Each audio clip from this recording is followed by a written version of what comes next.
Hi guys, it's Rod from Vacuum Warehouse. As you know, we specialize in sales and service of all kind of Miele vacuums. A couple of days ago, I had a customer who brought in a vacuum complaining that all the dirt goes outside the bag, which is a very weird thing for a Miele to do. I looked inside. I cried a little bit, I have to say, but then found something very interesting that we thought we'd share with you. If you already own a Miele vacuum or are planning to purchase a new one, watch this video. It's for your own good. This is exactly what you don't want to do. Okay, so this is the vacuum the customers brought in. This is the same vacuum, which is our floor model.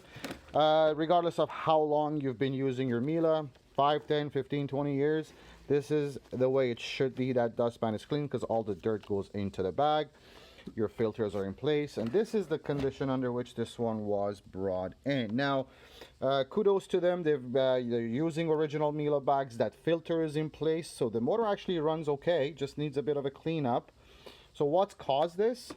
This bracket. These are very smart designs. The way this bracket is designed is, it allows you to easily remove the bag or insert a new bag. It's also spring loaded. So when the lid shuts, it pushes up against that little opening, making sure all the dirt goes right into the bag. However, you do have to make a bit of an effort to push this bracket underneath these two clips.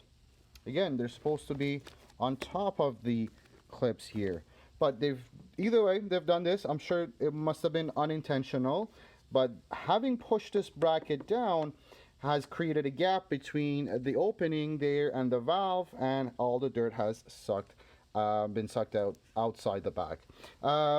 So moral of the story is, under no circumstances do not push this bracket underneath here. Just let it sit the way it is.